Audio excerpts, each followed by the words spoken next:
இந்த ஷார்ட்ஸில் அனிசோலில் நடக்கக்கூடிய ஃப்ரிடில்கிராஃப்ட் ஆல்கைலேஷன் வந்து பற்றி பார்க்க போகிறோம். ஓகே, நான் வந்து புக் பேக் எக்ஸசைஸ் தான் எல்லாத்தையுமே நான் சால்வ் பண்ணுறேன். நீங்கள் வந்து அழகாக பிளேலிஸ்ட் போனீங்க அப்படின்னா, இப்போ நீங்கள் ஆல்கால் ஃபீனால் ஈத்தர்ஸை நீங்கள் லேர்ன் பண்ணணும்னு பார்த்தீங்கன்னா அந்த பிளேலிஸ்ட்டை நீங்கள் சூஸ் பண்ணிங்கன்னா வரிசையாக 1 by 1 example problem, exercise problem எல்லாமே நான் வந்து சால்வ் பண்ணியிருக்கிறேன். அது எல்லாத்தையும் நீங்கள் வந்து ப்ராப்பராக அண்டர்ஸ்டாண்ட் பண்ணிவிட்டு நீங்களும் சால்வ் பண்ணி ப்ராக்டிஸ் பண்ணிட்டீங்க அப்படின்னா உங்களுக்கு போர்டு எக்ஸாமுக்கு வந்து பார்த்தீங்கன்னா நல்லா மார்க் ஸ்கோர் பண்ண முடியும். அதே மாதிரி பார்த்தீங்கன்னா என்ட்ரன்ஸ் எக்ஸாம்லையும் நல்லா வந்து மார்க் வந்து உங்களால் ஸ்கோர் பண்ண முடியும். ஓகேவா? ஸோ இங்கே நம்ம என்ன பண்ண போறோம்னா ஃப்ரிடில்கிராஃப்ட் ஆல்கைலேஷனில் அனிசோலுக்கு வந்து நம்ம பார்க்க போகிறோம். அப்போ ஃபர்ஸ்ட் நம்ம என்ன பண்ணால் அனிசோலோட ஸ்ட்ரக்சர் வந்து நமக்கு வந்து ட்ரா பண்ணுறோம். ஓகே, அனிசோலோட ஸ்ட்ரக்சர் வந்து நான் வந்து ட்ரா பண்ணுறேன். அப்போ அனிசோல்னா என்னது? ஒரு பென்சன் ரிங் வந்து இருக்குது.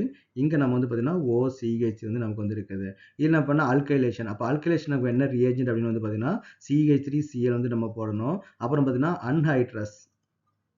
ஓகேவா? அன்ஹைட்ரஸ் அலுமினியம் குளோரைடு நமக்கு வந்து வெரி வெரி இம்பார்ட்டன்ட். இது வந்து நமக்கு வந்து கேட்டலிஸ்டாக நமக்கு வந்து ரியாக்ட் ஆகும். இது வந்து ஒரு Lewis acid. Anhydrous aluminium chloride நம்ம ஆட் பண்ணும்போது மெத்தில் குரூப் நமக்கு வந்து ஆர்த்தோ பொசிஷனில் ஆட் ஆகும், இல்லைனா பேரா பொசிஷன் வந்து ஆட் ஆகும். ஆர்த்தோ பொசிஷன்லையும் ஆட் ஆகும், பேரா பொசிஷன் நமக்கு வந்து ஆட் ஆகும். ஆனால் நமக்கு வந்து பேரா தான் நமக்கு வந்து மேஜர் ப்ராடக்டாக வந்து இருக்கும். இந்த பேரா பொசிஷன் ஆட் பண்ணுற மெத்தில் தான் நமக்கு வந்து மேஜர் ப்ராடக்டாக வந்து இருக்கும். ஆர்த்தோ இடத்துல வந்து ஆட் பண்ணுறது மைனர் ப்ராடக்டாக தான் இருக்கும். ஓகேவா? ஸோ இது வந்து பார்த்தீங்கன்னா மைனர் ப்ராடக்டாக தான் இருக்கும். இப்போ இதுக்கு வந்து நேம் வந்து நமக்கு எப்படி கொடுக்கலாம்னு பார்த்தீங்கன்னா, இங்கே வந்து பார்த்தீங்கன்னா இது வந்து நமக்கு வந்து சப்ஸ்டிட்யூயன்ட்டா வந்து இருக்கும். ஈத்தர் குரூப் வந்து நமக்கு வந்து சப்ஸ்டிட்யூயன்ட்டா வந்து இருக்கும். அப்போ இதுக்கு பேர் எப்படி கொடுக்கலாம் பார்த்தீங்கன்னா 4-methoxy toluene. ஓகே, இதான் இதுக்கு வந்து ஐயூபேக் நேம். அப்போ இதுக்கு நமக்கு என்ன ஐயூபேக் நேம் வந்து வரும்? 2-methoxy.